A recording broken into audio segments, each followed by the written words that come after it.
Next हम अगर संप्रदाय को देखें तो वो आपके कौन सा है, अलखिया संप्रदाय है।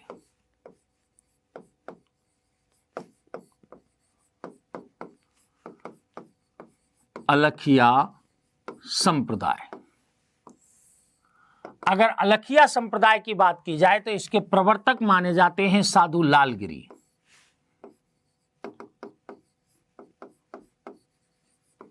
साधु लालगिरी को, जिनका जन्म आपके सुलखिया गांव चूरू में हुआ था।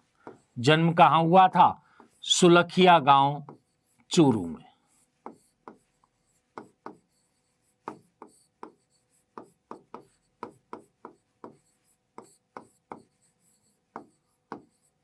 सुलखिया गांव चूरू में इनका जन्म हुआ था। किनका, साधु लालगिरी का। अब देखिए, साधु लालगिरी का जो अधिकांश समय है वो बीकानेर दुर्ग के बाहर व्यतीत हुआ है। इनकी आज भी देखें तो इनकी स्मृति में, यहां पर इनकी स्मृति में एक पत्थर गड़ा हुआ है बीकानेर दुर्ग के बाहर, जो जूनागढ़ के किले के रूप में है, और उस पर श्रद्धालु लोग आज भी नारियल चढ़ाते हैं।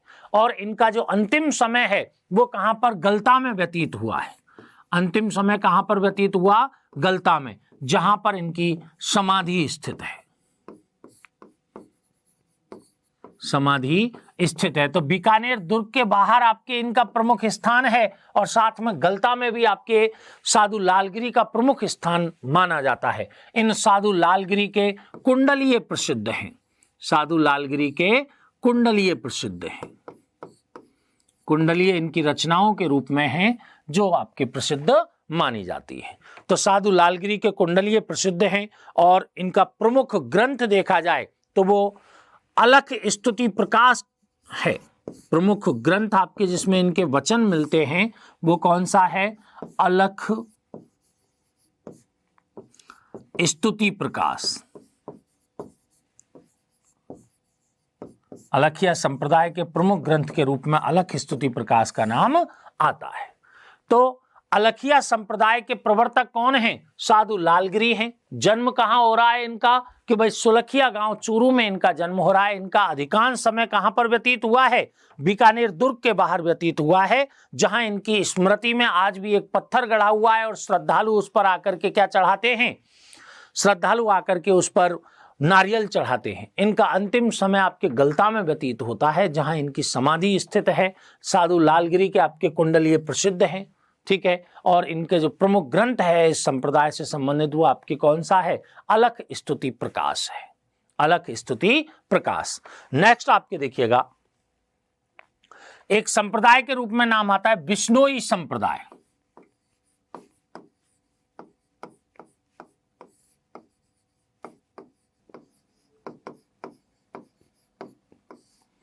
बिश्नोई संप्रदाय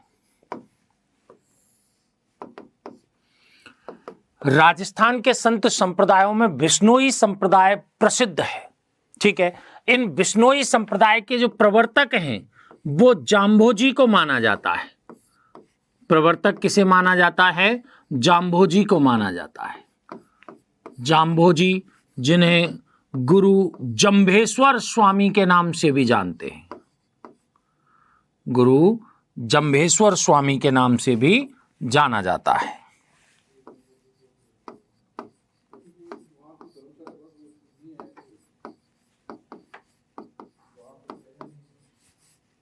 जंभेश्वर स्वामी के नाम से भी जाना जाता है। इन्हीं आपके जो जाम्भोजी हैं, इनका 1451 ईस्वी में पीपासन नागौर में जन्म होता है। जन्म आपके कब हुआ है इनका, पीपासन नागौर में 1451 ईस्वी में पीपासर नागौर में जन्म हुआ।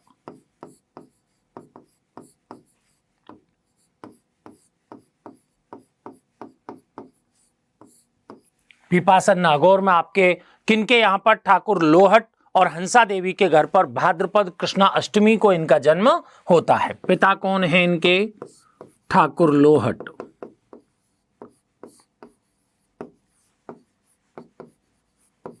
और माता कौन है,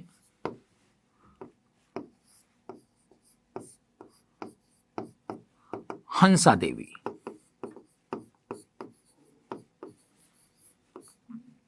माता कौन है? हंसा देवी। और इनका जन्म आपके कब हुआ था? भाद्रपद कृष्णा अष्टमी को, 1451 ईस्वी में भाद्रपद कृष्णा अष्टमी को इनका जन्म हुआ है।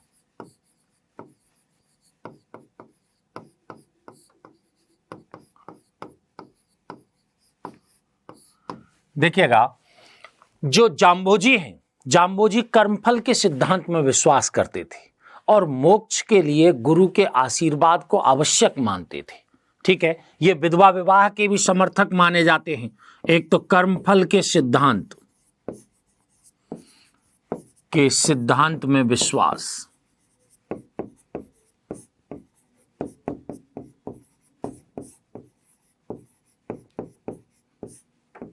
दूसरा आपके क्या थे कि विधवा विवाह के समर्थक,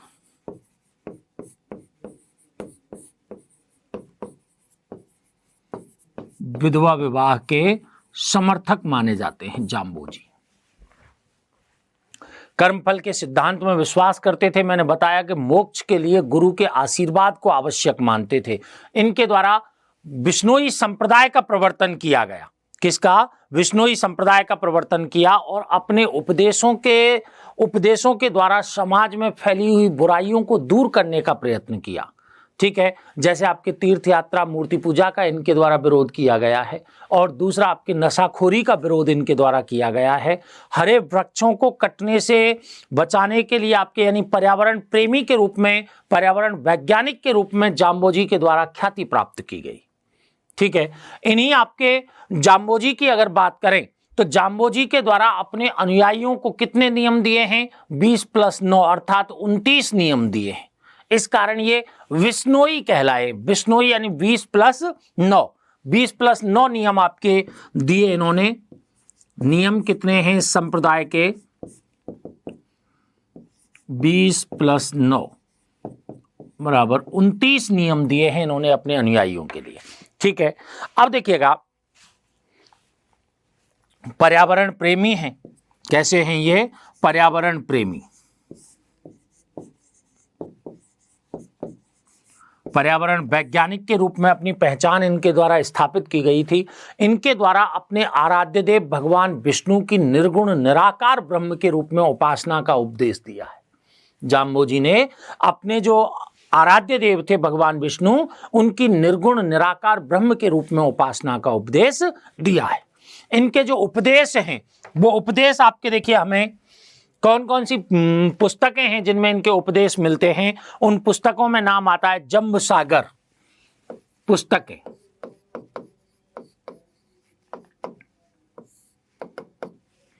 जंबसागर, जंब संहिता। ठीक है, जंब बिश्नोई धर्म प्रकाश। तो देखिएगा, जंबसागर,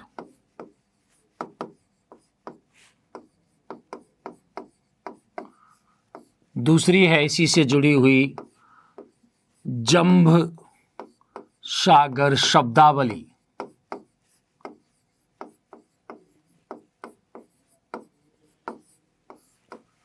जंब संहिता, जंब संहिता और विश्नोई धर्म प्रकाश। ऐसी पुस्तकें आपके जाम्बोजी से संबंधित हैं, अर्थात इनकी जो उपदेश हैं वो आपके इन पुस्तकों में संकलित मिलते हैं। अगर जाम्बोजी से जुड़े हुए स्थानों की बात की जाए कि भाई कौन कौन से स्थान जाम्बोजी से जुड़े हुए हैं, या फिर बिश्नोई संप्रदाय के प्रमुख तीर्थ स्थल कौन से हैं? प्रमुख तीर्थ स्थल, और ये तीर्थ स्थल किससे जुड़े हुए हैं? विश्नोई संप्रदाय से जुड़े हुए हैं। केवल आपके इन तीर्थ स्थलों में नाम आता है, जैसे पीपासर नागौर है, वो इनकी जन्मस्थली के रूप में है। पीपासर नागौर किसके रूप में है? इनकी जन्मस्थली के रूप में है, जन्मस्थली के रूप में है। ठीक है, समराथल बीकानेर है, वो इनकी कर्मस्थली के रूप में है। समराथल बीकानेर इनकी कर्मस्थली के रूप में है, जाम्बोजी की कर्मस्थली के रूप में। मुकाम तालवा नोखा बीकानेर में है, वो इनकी निर्वाण स्थली के रूप में है। मुकाम तालवा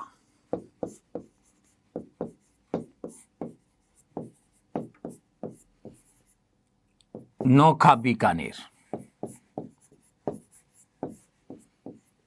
निर्वाण स्थली के रूप में है। निर्वाण स्थली के रूप में है। मुकाम तालवा में ही प्रति वर्ष आपके वर्ष में 2 बार आश्विन और फाल्गुन अमावस्या को इनका मेला भरता है। यहीं पर आपके मेला, और मेला आपके वर्ष में 2 बार, कब कब आपके भरता है? फाल्गुन और आश्विन अमावस्या को। तो फाल्गुन अमावस्या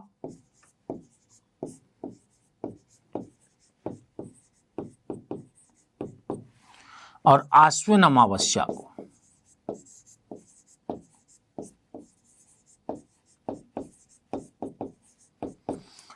तो वर्ष में 2 बार आपके मुकाम तालवा नोखा बीकानेर या इनसे संबंधित तीर्थ स्थलों पर वर्ष में 2 बार इनका मेला भरता है, एक तो फाल्गुन माह में और एक आश्विन माह में। ठीक है। इसके अतिरिक्त आपके देखा जाए तो जाम्बा फलौदी जोधपुर है, रामड़ावास पीपाड़ जोधपुर है। तो देखिएगा चौथा आपके तीर्थ स्थल कौन सा देखें? जाम्बा फलौदी जोधपुर।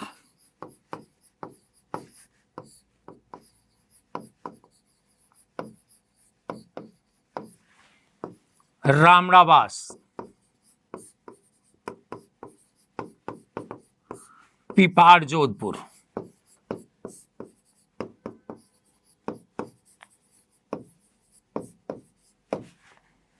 और जांगलू बीकानेर।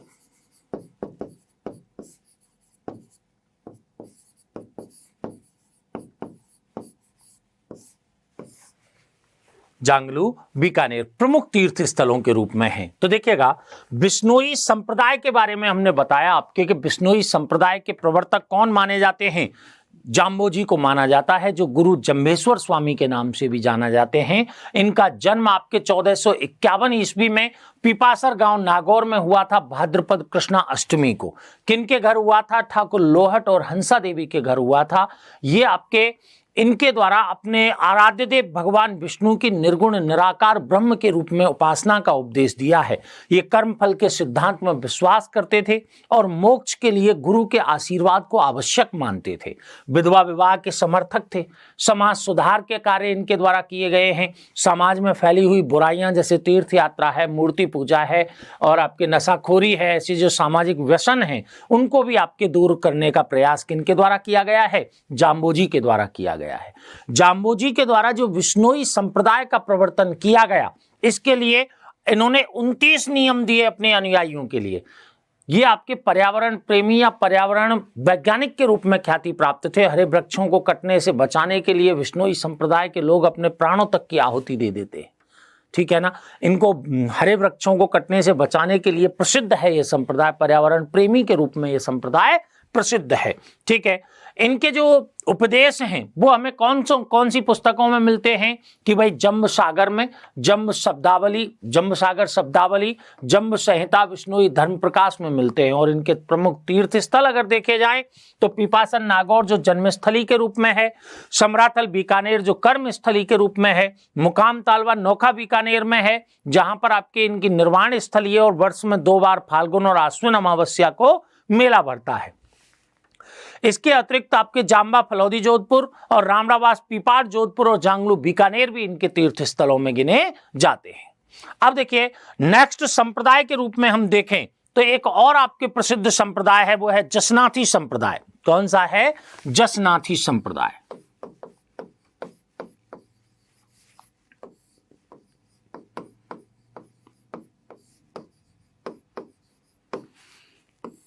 जसनाथी संप्रदाय, जसनाथी संप्रदाय के प्रवर्तक हैं वो जसनाथ जी को माना जाता है।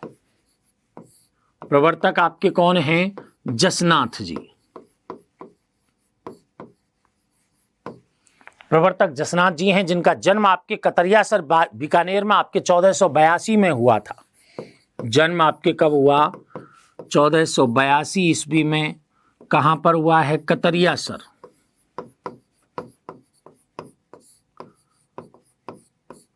बीकानेर में इनका जन्म हुआ है। कतरियासर बीकानेर में किनका? जसनाथ जी का जन्म हुआ है। ये आपके पिता हम्मीर और माता रूपांडे के पोष्य पुत्र के रूप में हैं। पिता कौन हैं? हम्मीर। और माता कौन है? रूपांडे। माता रूपांडे के पोष्य पुत्र के रूप में कौन है? जसनाथ जी हैं। जसनाथ जी के द्वारा आपके अपने जो अनुयायी हैं उनके लिए 36 नियम दिए। इन्होंने अपने अनुयायियों के लिए कितने नियम दिए हैं? 36 नियम दिए हैं। इनके अनुयायी देखिए किसके लिए कि भाई भूगर्भ में समाधि लेने के लिए प्रसिद्ध हैं। भूगर्भ में समाधि लेने के लिए प्रसिद्ध हैं। जो आपके जलते हुए अग्नि के धुएं हैं उन पर फतह फतह करते हुए अग्नि नृत्य आपके इनका प्रसिद्ध है।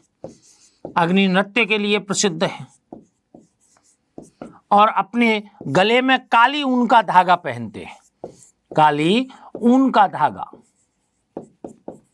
इनके अनुयायी अपने गले में आपके काली ऊन का धागा पहनते हैं। किनके अनुयायी? जसनाथ जी के अनुयायी। अब देखिए इनके जो विचार हैं, इनके जो चमत्कार हैं, चमत्कारों से प्रभावित होकर के जो दिल्ली के सुल्तान थे सिकंदर लोदी, सिकंदर लोदी के द्वारा देखिए सिकंदर लोदी के द्वारा कतरियासर के निकट इनको भूमि प्रदान की गई।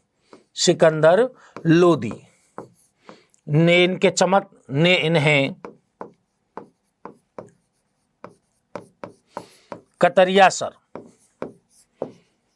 के निकट भूमि प्रदान की है। कतरियासर के निकट आपके भूमि प्रदान की है किन्होंने? जो सिकंदर लोदी हैं। इनके चमत्कारों से प्रभावित होकर के जो जसनाथ जी के उपदेश हैं वो आपके शंभुदड़ा और कोंडा नामक ग्रंथों में संकलित मिलते हैं। ग्रंथ कौन से हैं? एक तो है शंभुदड़ा और एक कौन सा ग्रंथ है? कोंडा नामक ग्रंथ है।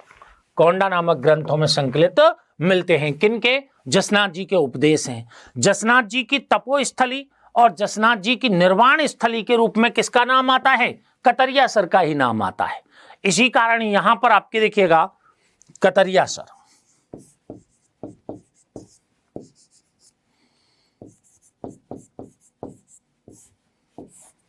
कतरियासर में आपके इनकी क्या है?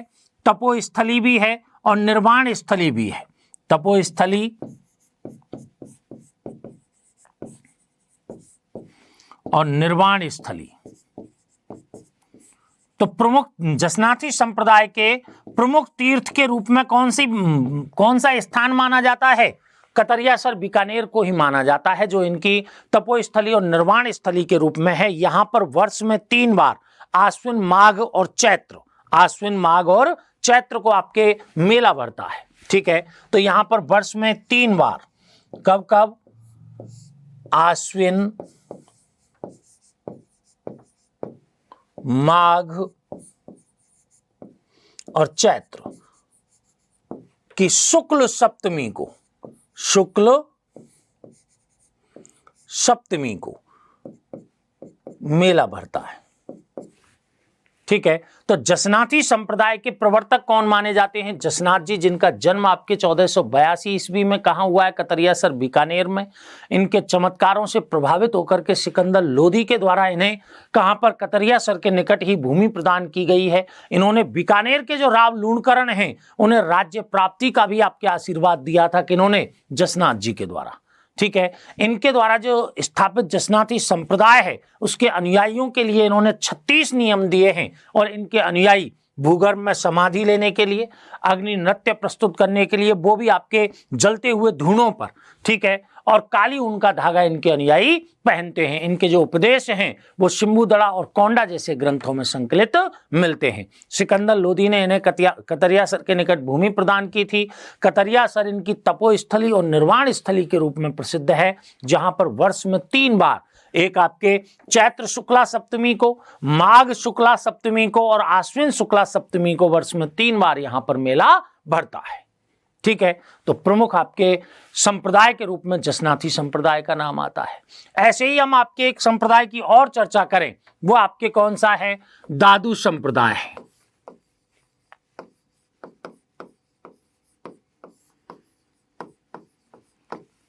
कौन सा है, दादू संप्रदाय। दादू संप्रदाय के प्रवर्तक कौन माने जाते हैं, संत दादू दयाल जी को माना जाता है। प्रवर्तक कौन है, संत दादू दयाल जी।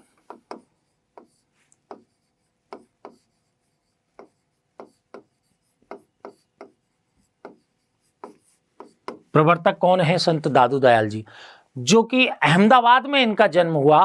अहमदाबाद में इनका जन्म माना जाता है, हालांकि जन्म की तिथि को लेकर के विद्वान एकमत नहीं है। ये लोदीराम नामक ब्राह्मण के पोषित पुत्र थे।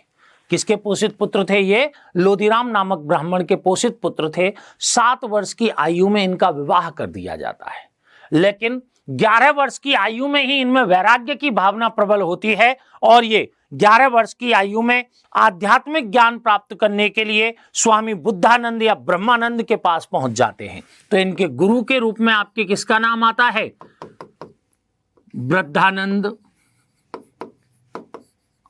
या बुद्धानंद या ब्रह्मानंद का नाम आता है, जिनसे आपके इन्होंने आध्यात्मिक ज्ञान प्राप्त किया है। आध्यात्मिक ज्ञान प्राप्त किया है, ठीक है। और आध्यात्मिक ज्ञान प्राप्त करके ये आपके कहां आ जाते हैं, करडाला नागौर आ जाते हैं और वहां पर चिंतन में लीन हो जाते हैं। अहमदाबाद से आपके कहां आ गए, ये करडाला नागौर आ गए। करडाला नागौर में इन्होंने आध्यात्मिक चिंतन की शुरुआत की है।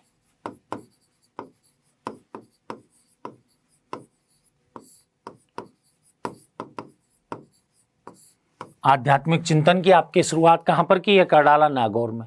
फिर आपके इसके पश्चात ये क्या करते हैं, 1568 ईस्वी में शामर में आ जाते हैं और शामर में आकर के दुनिया का काम करने लग जाते हैं। 1568 ईस्वी में कहां आ गए ये, शामर, और शामर में आकर के दुनिया का कार्य करने लगे। दुनिया से तात्पर्य आपकी रुई धुनने वाले से है, दुनिया का कार्य करने लगे। और इस कार्य को करते हुए, ठीक है, इन्होंने समाज में फैली कुरीतियों को दूर करने के लिए, हिंदू और मुसलमानों में फैले हुए आडंबरों को दूर करने के लिए अपने उपदेश देना आरंभ कर दिया जाता है। किनके द्वारा, संत दादू के द्वारा। अब देखिए यहां से आपके कहां आ जाते हैं, 1575 ईस्वी में ये आमेर आ जाते हैं। शामर से आपके 1575 ईस्वी में कहां आ गए, ये आमेर आ गए। और आमेर से ही 1585 ईस्वी में ये फतेहपुर सीकरी मिलने के लिए जाते हैं अकबर से। अकबर से, जो मुगल बादशाह अकबर हैं, उनसे मुलाकात करने के लिए फतेहपुर सीकरी चले जाते हैं। तो 1585-75 में आमेर आए और आमेर से 1585 ईस्वी में आपके अकबर से मुलाकात करने के लिए कहां चले गए, ये फतेहपुर सीकरी चले गए। और वहां से जब ये लौटे तो इन्होंने नारायणा में अपनी प्रमुख गद्दी स्थापित की। नारायणा, जयपुर, दूदू जयपुर में आपके नारायणा है, यहां पर प्रमुख गद्दी स्थापित की है और यहीं पर इनका देहांत हो जाता है, यहीं पर आपके निर्वाण हो जाता है। किनका, संत दादू दयाल का।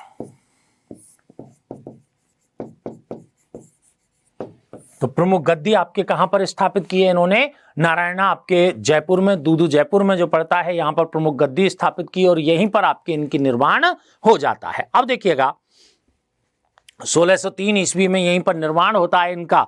संत दादू के 152 शिष्य माने जाते हैं। अगर संत दादू के शिष्यों को देखा जाए तो इनके शिष्य आपके कितने हैं, 152 शिष्य हैं।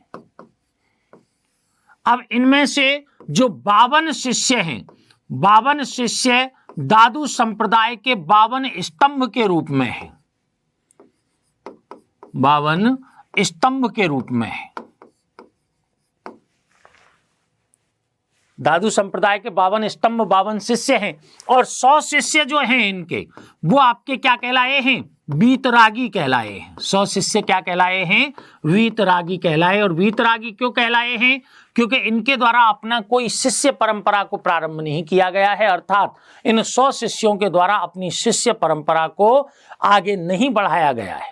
ठीक है, तो 52 शिष्य दादू संप्रदाय के 52 स्तंभ माने जाते हैं। इन शिष्यों के अगर नाम देखे जाएं, इन शिष्यों के नाम देखे जाएं तो हमें नाममाला,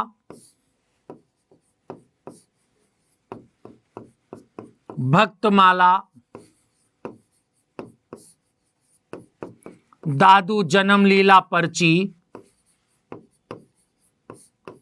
दादू जन्म लीला पर्ची और संत गुण सागर, संत गुण सागर।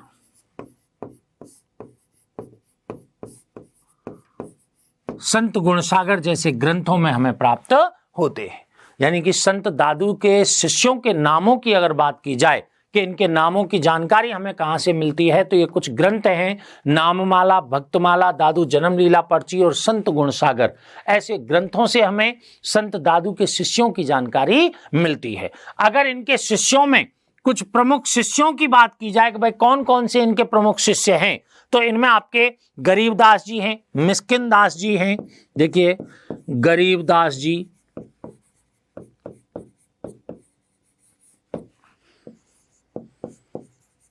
मिस्किन दास जी, गरीबदास जी और मिस्किन दास जी दोनों की दोनों आपके संत दादू के क्या थे? पुत्र थे। ठीक है, इसके अतिरिक्त आपके जगन्नाथ है, माधोदास है, सुंदरदास है, जगन्नाथ, माधोदास,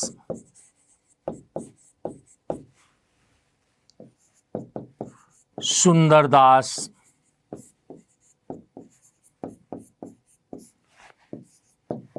बखना जी। ऐसे शिष्यों के नाम किसके अंतर्गत आते हैं? संत दादू की शिष्य परंपरा। और भी बहुत सारे शिष्य हैं, हमने 152 शिष्यों की बात की है।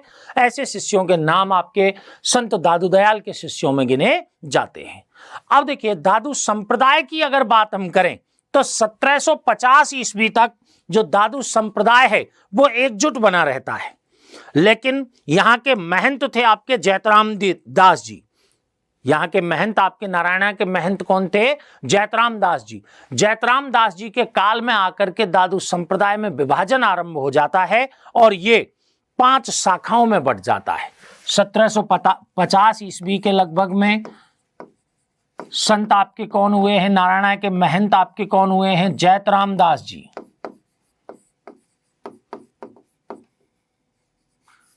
इनके काल में जो दादू संप्रदाय है ये कितनी शाखाओं में बटा है? 5 शाखाओं में बट जाता है। 5 शाखाओं में बट जाता है। जैसे आपके कौन कौन सी शाखा बनती हैं? जैसे एक है खालसा। कौन सी है? खालसा। खालसा आपके गरीबदास जी की परंपरा से संबंधित है। ठीक है। विरक्त है,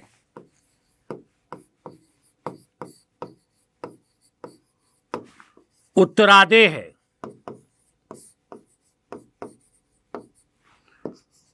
खाकी है। खालसा, विरक्त, उत्तरादे, खाकी और नागा।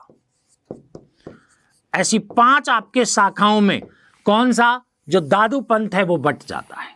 ठीक है। खालसा जो पंथ है वो किसके? गरीबदास जी की शिष्य परंपरा से संबंधित है। विरक्त हैं, ये भ्रमणशील साधु हैं। विरक्त कैसे हैं? भ्रमणशील साधु। उत्तरादे ये आपके बनवारी दास जी की परंपरा से संबंधित हैं, जो उत्तर की ओर चले जाते हैं तो उत्तरादे कहलाते हैं।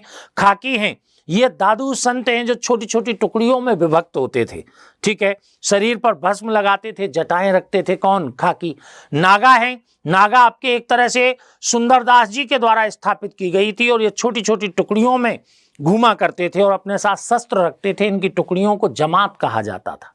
सुंदरदास जी की परंपरा से संबंधित आपके कौन हैं? नागा। इनकी जो शस्त्र रखने वाली छोटी छोटी सैनिक टुकड़ियां थी उनको क्या कहा जाता था? जमात कहा जाता था। जमात कहा जाता था। अब देखिएगा दादू पंथ से संबंधित अगर हम बात करें तो दादू पंथ से संबंधित विचारों में आपके कुछ एक शब्दावली आती है। शब्दावलियों में आपके देखिएगा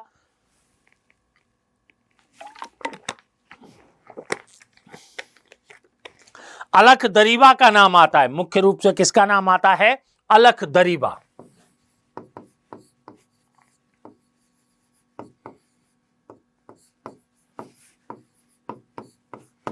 अलख दरीबा क्या है? दादू पंथ के सत्संग स्थलों को, दादू पंथ के सत्संग स्थलों को किस नाम से जाना जाता है? अलख दरीबा के नाम से जाना जाता है। दादू पंथ में आपके जो मृतक शव हैं, मृतक शरीर है, उसको जलाया नहीं जाता, बल्कि आपके जो बहराना पहाड़ी है, जहां पर आपके बहराना पहाड़ी में एक दादू खोल गुफा है जहां आपके दादू जी समाधिस्थ हुए थे, ठीक है ना, वही बहराना पहाड़ी के पीछे का जो मैदान है वहां पर चारपाई पर लिटा दिया जाता था, जिसे पशु पक्षी आपके उसका भक्षण करके अपना पेट भर सकें, ठीक है ना। तो दादू पंथ के अंतर्गत जो मृतक शरीर है उसको जलाया नहीं जाता है। तो ऐसे हमारे कौन हैं? संत दादू जी हैं।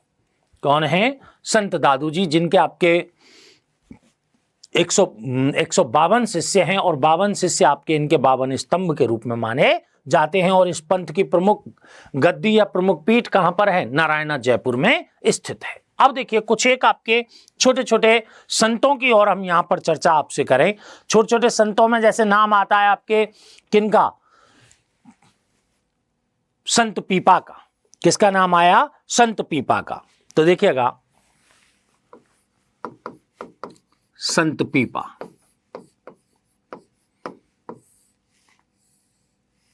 अब याद कीजिए आप रामानंद की शिष्य परंपरा को याद कीजिए।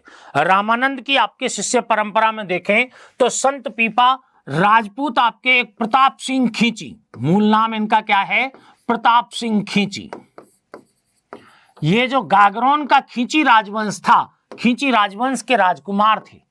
कहां से संबंधित थे? ये गागरोन से संबंधित थे। और इनके गुरु के रूप में कौन थे? संत रामानंद थे। गुरु के रूप में कौन थे? संत रामानंद। रामानंद का नाम आता है। तो गागरोन का जो खींची राजवंश था, उस खींची राजवंश के राजकुमार थे प्रताप सिंह खींची, लेकिन ये अपने राजसी ठाटबाट को त्याग करके रामानंद के शिष्य बन जाते हैं। राजसी ठाटबाट को त्याग करके रामानंद के शिष्य बन जाते हैं। और देखिएगा ये जो संत पीपा हैं, संत पीपा के द्वारा आपने कुछ चमत्कारों के जरिए ख्याति अर्जित की, जैसे शेर को पालतू बनाना, तेली को मार करके जीवित कर देना। बताते हैं कि आपके एक बार द्वारिका नगरी को देखने के लिए नाव लेकर के चल दिए, और जब आपके बीच में समुद्र में जाकर के उस मछुआरे ने इनसे पूछा कि भाई कि कहाँ जाना चाहते हैं, तो द्वारिका जाना चाहते हैं, तो ये आपके बीच में ही समुद्र में कूद जाते हैं और बताते हैं वहाँ पर द्वारिका में भगवान कृष्ण से मिलकर के वापस आते हैं।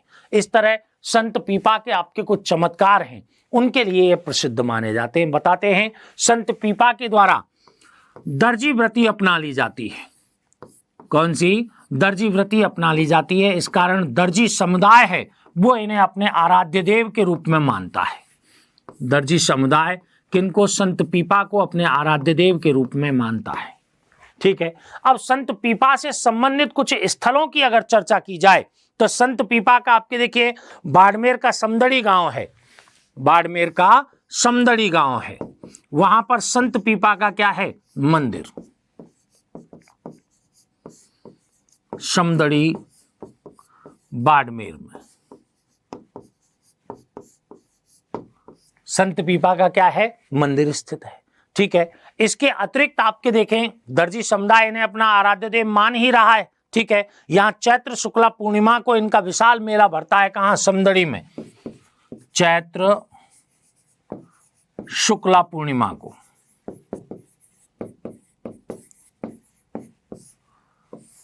मेला भरता है।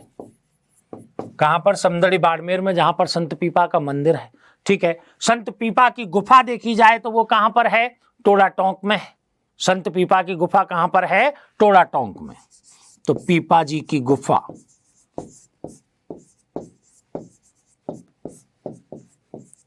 टोड़ा टोंक। ठीक है। और दूसरी बात की जाए आपके किनकी, पीपा की छतरी,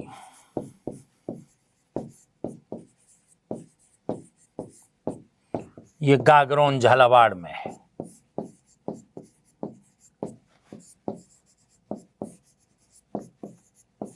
गागरोन झालावाड़ में आपके संत पीपा की छतरी है।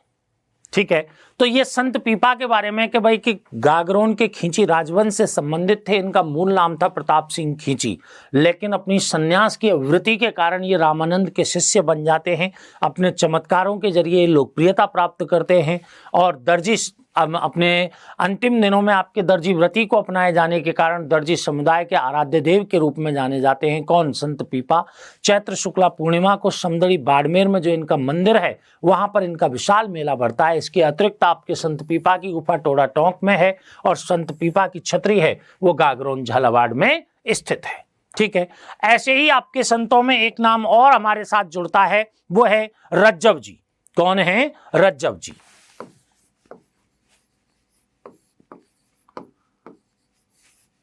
रज्जव जी आपके कहां के हैं? सांगानेर जयपुर के। सांगानेर जयपुर के हैं। संत दादू के शिष्य थे ये। किनके? संत दादू के शिष्य थे।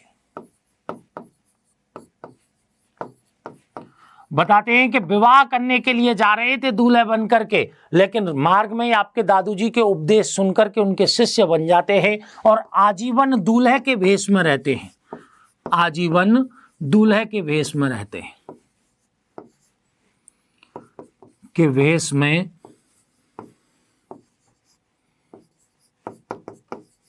रहते हैं। इनकी जो प्रमुख गद्दी है, प्रमुख गद्दी आपके कहां पर है? सांगानेर में है। और रज्जव वाणी और सर्वंगी इनके प्रमुख ग्रंथों के रूप में। पीठ कहां पर है? सांगानेर में। और ग्रंथ इनसे जुड़े हुए रज्जव वाणी और सर्वंगी। रज्जव वाणी और सर्वंगी दो आपके ग्रंथ किन से जुड़े हुए हैं? रज्जव जी से जुड़े हुए हैं। अब देखिएगा, और अगर संतों में हम देखें तो मीराबाई का नाम है। मीराबाई आपके कौन थी? कि जो मेड़ता के राठौड़ वंश के संस्थापक हुए थे राव दूदा। राव दूदा के पुत्र थे रतन सिंह राठौड़। रतन सिंह राठौड़ की पुत्री थी मीराबाई, जिनका जन्म आपके कुड़की ग्राम पाली में हुआ था। कुड़की ग्राम पाली में हुआ था। ठीक है, मीराबाई का विवाह आपके मेवाड़ के महाराणा सांगा के पुत्र भोजराज के साथ हो जाता है और शादी विवाह के कुछ समय पश्चात ही भोजराज की अकाल मृत्यु हो जाती है। इस कारण मीराबाई का झुकाव आपकी कृष्ण भक्ति की ओर हो जाता है, साधु संगति करने लग जाती हैं। इनके गुरु आपके कौन हैं? एक तो आपके जीव गोस्वामी का नाम आता है और दूसरे गुरु के रूप में रैदास का नाम आता है। संत रैदास की छतरी जो कि चित्तौड़गढ़ दुर्ग में है, रैदास जी आपके किनके? मीराबाई के गुरु हैं। ठीक है, मीराबाई को आपके इनके ससुराल पक्ष के द्वारा, जिसमें आपके महाराणा विक्रमादित्य का नाम आता है, उनके द्वारा थोड़ा साधु संगति के कारण प्रताड़ना दी जाती है। फिर आपके ये कहाँ चली जाती है? मेड़ता। लेकिन राव मालदेव के द्वारा जब 1538 ईस्वी में मेड़ता को विजय किया जाता है तो वहां से आपके ये कहाँ? पहले वृंदावन की ओर, मथुरा वृंदावन की ओर चली जाती हैं और फिर वहां से आपके सीधे कहाँ चली जाती हैं? द्वारिका चली जाती हैं। और द्वारिका में बताते हैं कि रणछोड़ जी का जो मंदिर है वहां पर आपके जो प्रतिमा है रणछोड़ जी की, उस प्रतिमा में लीन हो जाती हैं मीराबाई। ठीक है, मीराबाई की पदावलियां प्रसिद्ध हैं। मीराबाई की पदावलियां प्रसिद्ध हैं। ऐसे ही एक नाम और आपके हमारे इतिहास में पढ़ने को मिलता है आजकल, वो है आपके संत रानाबाई का। संत रानाबाई का।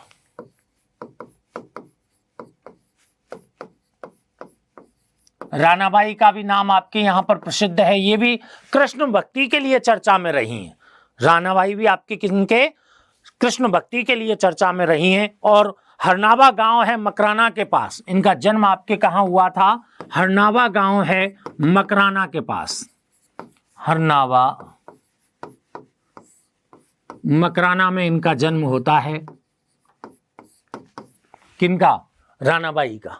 ठीक है, और चतुर्नाथ जी हैं। कौन है? चतुरदास जी। चतुरदास जी इनके गुरु थे।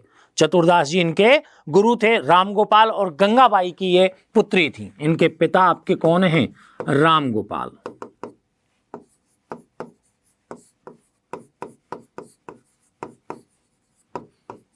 और माता कौन है? गंगाबाई।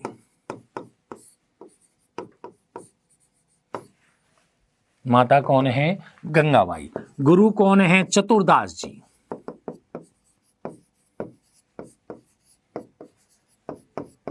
गुरु कौन है? चतुरदास जी। कृष्ण भक्ति के लिए चर्चा में रही हैं।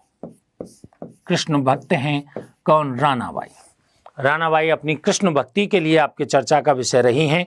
देखिएगा यहां पर आपके यानी हरनावा गांव में ही इनको निर्वाण की प्राप्ति होती है। हरनावा गांव में ही निर्वाण की प्राप्ति होती है, जहां भाद्रपद शुक्ला त्रयोदशी को इनके विशाल मेले का आयोजन किया जाता है। यहीं पर आपके भाद्रपद शुक्ला त्रयोदशी को विशाल मेला भरता है। किनकी याद में? रानाबाई की याद में आपके विशाल मेला भरता है। ऐसे ही एक प्रमुख संत के रूप में संत मावजी का नाम आता है, जिनका जन्म आपके कहां हुआ था? सावला गांव में जन्म हुआ था। ठीक है। संत मावजी के द्वारा आपके वाद विवाद शैली के अंतर्गत चौपड़ों की रचना की गई थी। वाद विवाद शैली के अंतर्गत चौपड़ों की रचना की गई थी। सभी जातियों के लोगों को अपना शिष्य आपके संत मावजी के द्वारा बना करके समरसता स्थापित करने का प्रयास किया है। तो संत मावजी की प्रमुख कृति के रूप में किसका नाम आता है? चौपड़ों का नाम आता है, जो वाद विवाद शैली में लिखे हुए हैं। वेणेश्वर धाम है। ठीक है। वेणेश्वर धाम में इन्होंने अपने उपदेश देना आरंभ किया था। संत मावजी के जो चौपड़े हैं वो केवल दीपावली के दिन ही बाहर निकाले जाते हैं। ये खास बात है। संत मावजी के चौपड़े दीपावली के दिन ही आपके बाहर निकाले जाते हैं। ठीक है। तो ऐसी कुछ जो संत और संप्रदायों की जो परंपरा है वो राजस्थानी जनमानस में यहां पर रही है। ठीक है। और राजस्थानी जनमानस को या राजस्थानी संस्कृति को समृद्ध करने का काम इनके द्वारा यहां किया गया है। ठीक है। तो ये कुछ हमारे संत और संप्रदायों की चर्चा हमने आपसे की। अब जो अगली क्लास होगी उसमें हम लोक देवताओं की चर्चा आपसे करेंगे। ठीक है।